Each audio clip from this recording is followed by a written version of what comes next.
State Ethics Commission is holding sessions next Monday and Tuesday in Albany to explain to workers the do's and don'ts of future business deals. Long-distance giant MCI will put I its hope name that on a you new feel software that he was package that wrong offers business on and Japanese consumers an internment. on-ramp to the internet. The so-called Internet MCI And later, didn't he get a services to little? begin in January. He got old. He got a little In less. football, the Giants play Houston activist. tonight. Rain will develop this afternoon. We have a chance of a late-day I like thunderstorm. the Highs fact that today he near thought that 60. Richard Nixon was Rain will going to be, continue this evening. Gradual clearing wannabe overnight dictator. with lows in the upper 40s. For tomorrow, breezy with a mix of sun and clouds. Highs in the mid-50s. Here we go. You're listening to AM 820 WNYC New York Public Radio. The time now 1:06. Hello, I'm Robert Bork, and you're listening to New York and Company with Leonard Lopate on WNYC AM 82. We go to no expense. New York Public Radio.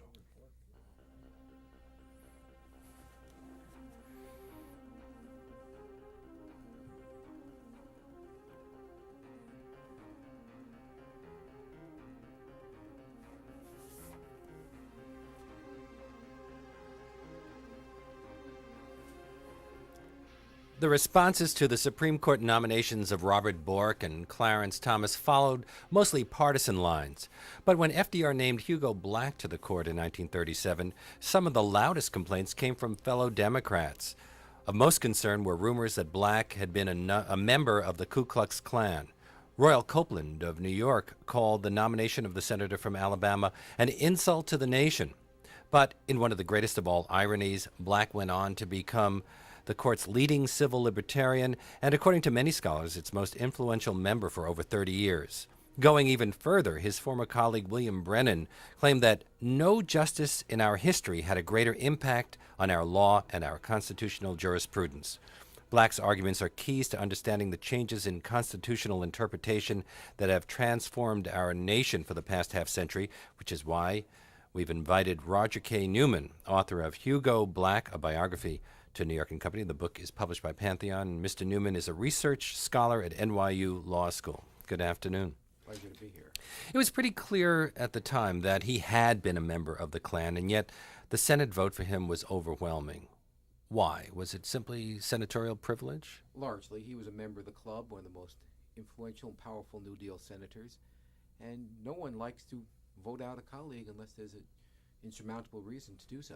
Well, if the true extent of his activities in the Klan had been known, might he not have made it? Oh, he would not have made it. I went through the statements of all the senators with whom Black sat, and he would not have been confirmed. But his Klan membership did not come out until after he had been confirmed and was sitting on the court. Similar to what we're seeing now with Clarence Thomas, if people believe these latest allegations. That is correct.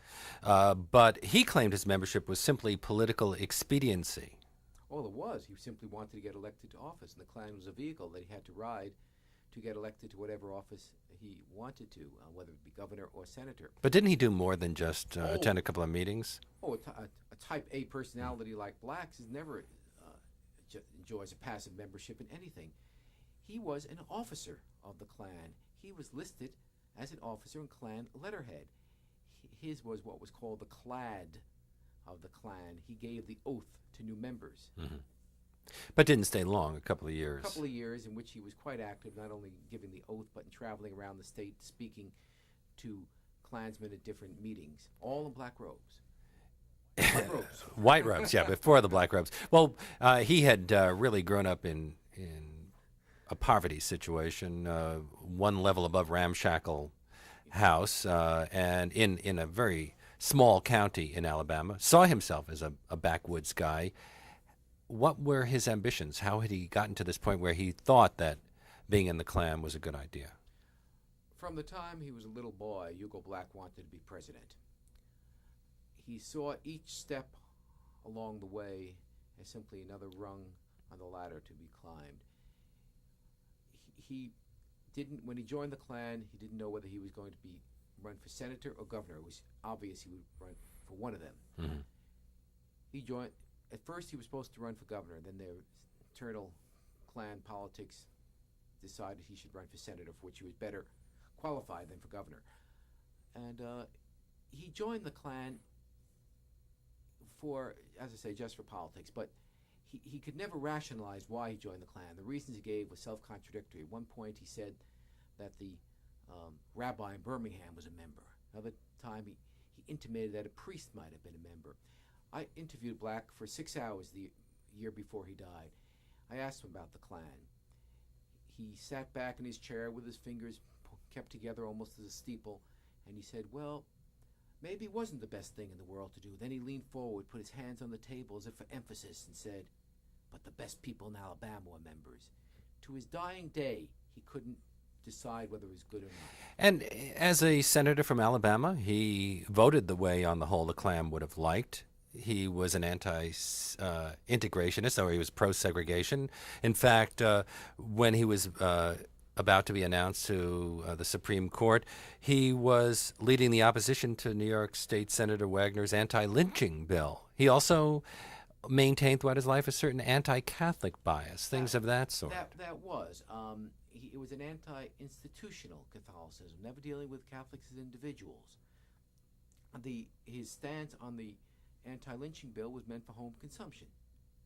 Hugo Black's heart was in the New Deal.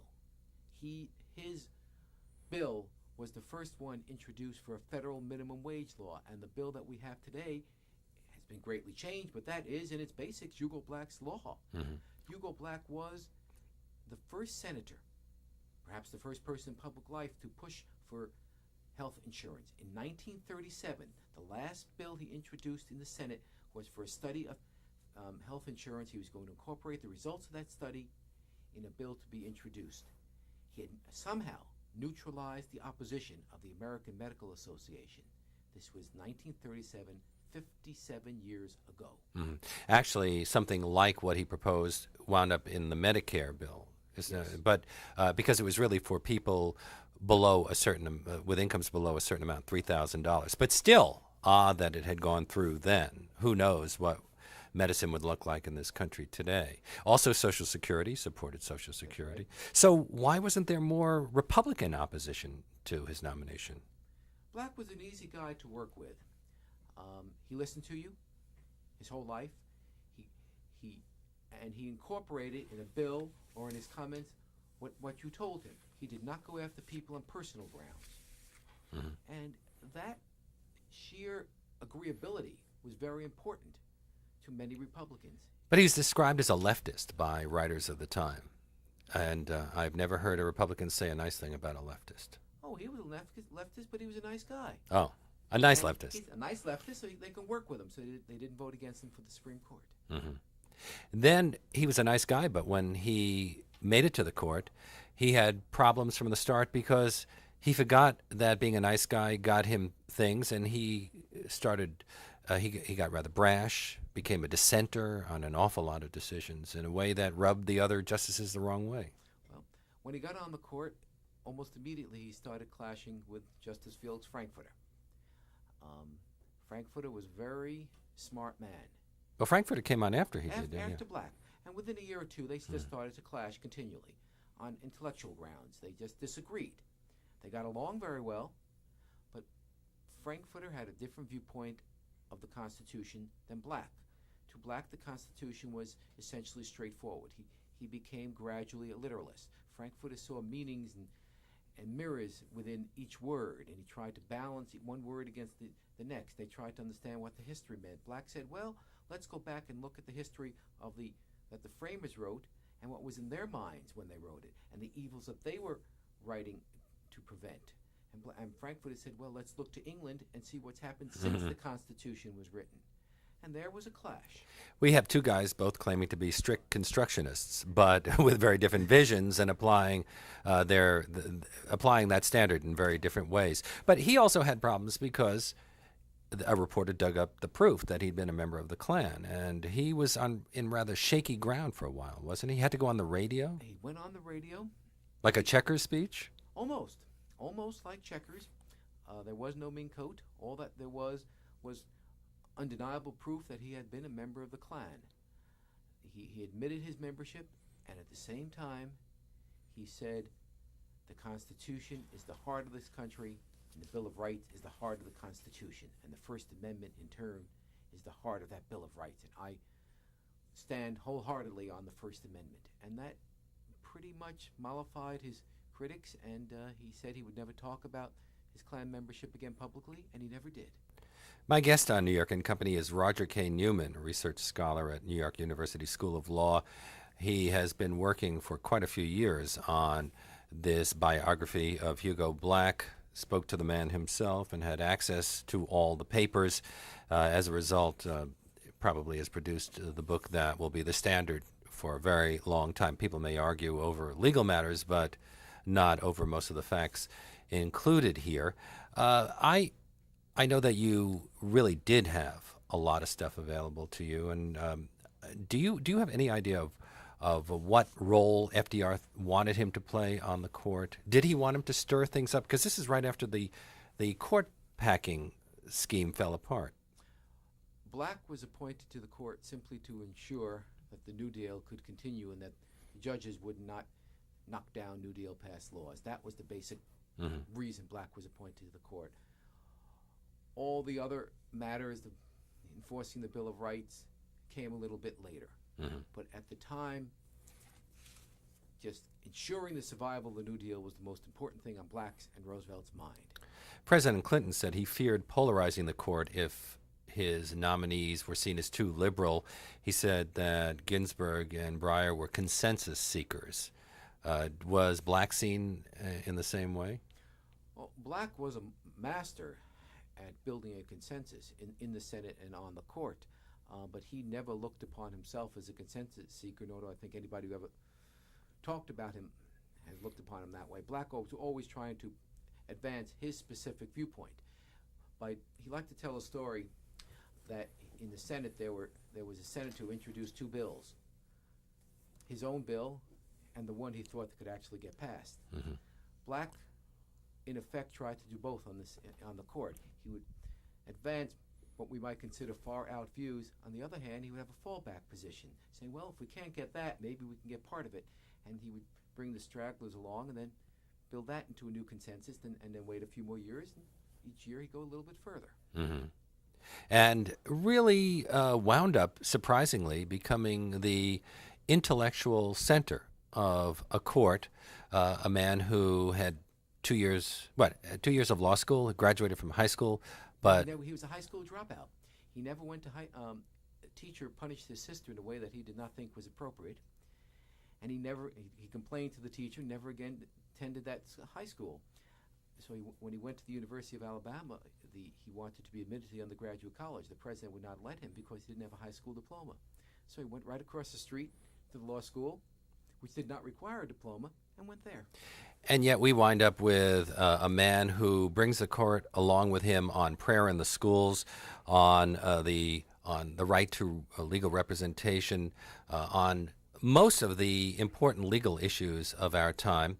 A man who did not have the kind of training that some of the other members of the court had, was not a legal scholar. And we'll take a little break, and when we come back, we'll find out how he did that. My guest is Roger K. Newman. His book, Hugo Black, a biography, is published by Pantheon. You're listening to New York and Company on AM 820 WNYC, New York Public Radio. Hello, I'm Berta Mae Grosvenor. Are we going okay? We're beginning a new series. Are we talking about the stuff that I'm dropping this thing where I was going to ask about, unless you think it will get us inside. My guest on New York and Company is Roger K. Newman, author of Hugo Black, a biography. Hugo Black may not be the most famous name of a Supreme Court justice, at least in your mind, and yet some people suggest that the Warren Court should have been called the Black Court. He was its intellectual center. And this is something that really started manifesting itself around 1940, 3 years after he was on the court, or had he already become a dynamic figure before then? He was starting, but in 3 years, in 1940, with the Chambers case, Black became the focal point, sort of the intellectual leader of the court. Chambers was a case from Florida in which several young, illiterate blacks were accused and convicted, largely by third-degree confessions of some heinous crimes. Black said that no such crimes, no such prosecutions should ever take place, and he called these victims young, poor,